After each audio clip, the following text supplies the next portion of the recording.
Good day. In this video, we are going to embark on a new topic about public speaking under chapter 11. Good day. In this video, we are going to embark on a new topic about public speaking under chapter 11. Did you observe any difference from how I delivered my introductory speech? I bet you did. Those two manners of delivering a speech tell the difference between a speaker whose voice is poorly projected and a speaker whose voice is projected with authority, credibility, and cordiality. Good day. My name is Dhem, Nikko Peñalosa. I welcome you in this video report where we will embark on a new topic under chapter 11, which is the qualities of an effective speaking voice. These discussions on the topic at hand are divided into three major parts. In the first part, we will dwell on the nature and description of chapter 11, after which we will dissect three salient elements of effective speaking. Finally, we will conclude the discussions by a synthesis of the information and concepts presented. To formally start, let us ponder upon this adage of Joseph Conrad that says, "He who wants to persuade should put his trust not in the right argument, but in the right word. The power of sound has always been greater than the power of sense." From this quote of Joseph Conrad, we can infer two things. The success of our speech not only lies on the substantiality of the message we want to send across, but also depends on the appropriateness of our choice of words throughout our entire speech, as well as on the richness of our voice projection. Remember, word choice and voice projection. However, these aspects of effective speaking are not fixated on one situation. That simply denotes that we structure our message, pick our words, adjust our tones and volumes in variety of manners, depending on the demand of the situation we are currently in. In business term, we call this as contextual relevance, in which the product's information and features must be suitable to the customer's needs and to the demands of the existing or the present situation. The same idea applies in public speaking. We make adjustments with the tone of our voice as well as our word choice depending on whether the situation is formal or casual. May it be in the events where we are talking to a major conference, delivering a speech at a school-based competition, or simply sending or giving a birthday message or speech to a friend. Accordingly, effective speaking means being able to say what we want to say in such a way that it is heard and acted upon. Therefore, we can only say that our speech or message is delivered successfully when its prime purpose is reacted or addressed upon by our intended audience. Say, for example, we ask for a clarification from our teacher about a concept we hardly understood. To ensure that no distractions and detractors will obstruct along the way, we adjust our voice volume enough to be clearly heard. These factors to attaining any public speaking undertakings or endeavors are enclosed as the three major elements of effective speaking. First, the words you use. Second, your voice. Third, your other non-verbal communication, particularly your body language. Now let's dissect the first element, which is the words you use or your word choice. What we say, the words we choose, definitely matters.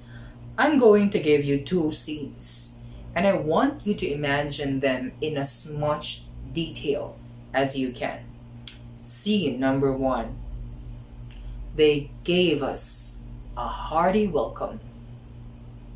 Who are these people who gave a hearty welcome? What are they wearing? Imagine or picture out the scene. Now let's go ahead with scene number 2. They gave us a cordial reception. How are these people standing? What expressions are on their faces? What are they wearing? What are they drinking? When you pictured the hearty welcome, did you imagine an earthy scene with relatives hugging and chatting loudly? Were they drinking beers? And were they wearing shirts and jeans? And what about the cordial reception? I bet you pictured a far more classy, refined crowd, blazers and skirts, wine and caviar. That's how words, even they are considered synonymous by the dictionary, can evoke different pictures and feelings. That only testify that choosing our words carefully is indispensable, not to confuse our audience or leave them in perplexity because of our unclear or ambiguous statements. In choosing our words, we need to consider the following. First, our audience or our intended recipient. Our choice of words and language have to match the level of knowledge and understanding of our intended audience. We do not use highly technical terms or jargons to a speech where the audience are our public masses or the public masses. We do not use too much of a flowery language to a meeting where our listeners are professional doctors. Therefore, our word choice has to align with the intellectual attributes of our audience. Now, another vital thing we should realize, which we sometimes overlook, is the importance of brevity or conciseness in every speech. Remember that great speakers do not waste time and effort by repeating in numbers of ways a particular line just to sound professional. Delivering a message in a clear and concise manner, but still covering all the important details in a speech, establishes clarity, confidence, and credibility, which are salient qualities of an effective speaker. Now, the moment we start to launch our words from our mouth, our audience not only start to grasp our message, but also discern what kind of a speaker we are at the moment. They can detect whether we are in a rush, nervous, or rambling. So it is indispensable for every speaker to orchestrate everything from script making to speech delivery, leaving no room for error when the actual event finally transpires or happens. Now, the last thing to take into account is to utilize simple words.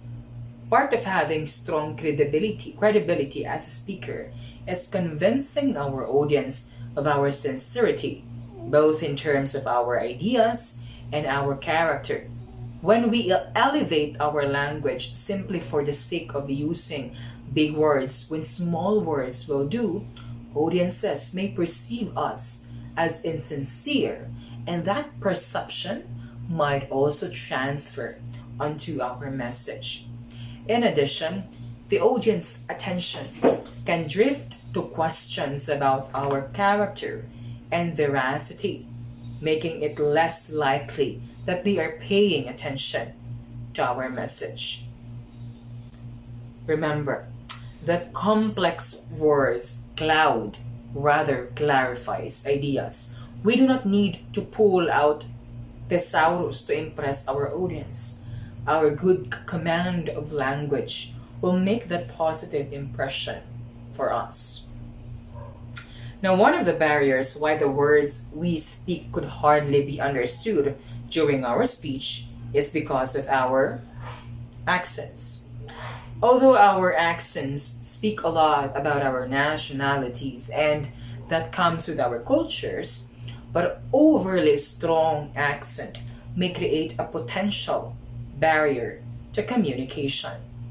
To avoid this, if not mitigate the effect of confusion and misconstrual, speak at a conversational pace. That means speak at a pace which is not too fast and not too slow. This ensures that your audience have the ample time to process what you are saying. Now, it is worth noting, however, that words are elements weaved into language to establish a method for communication, but it is our voice and our non-verbal cues that give life to them. That leads me to the second element of effective speaking, which is the voice. Earlier, I had a pre-introduction about the importance of proper voice projection in any speech activity. Now, we are going to dig deeper on this. Voice projection is the strength of speaking, whereby the voice is used powerfully and clearly. Our voice can reveal as much about our personal history as our appearance. The sound of a voice and the content of speech can provide clues to an individual's emotional state. For instance, if self-esteem is low, it may be reflected by hesitancy in the voice. A shy person may speak quietly, but someone who is confident in themselves will be more likely to have command of their voice and clarity of their speech. Therefore, our voice has to be well modulated every time we speak. That was all the content and details of my report. Let us always remember to consider the three salient elements in every speech undertaking we carry out: the words we use, our voice, and nonverbal communication. Thank you, and have a great day.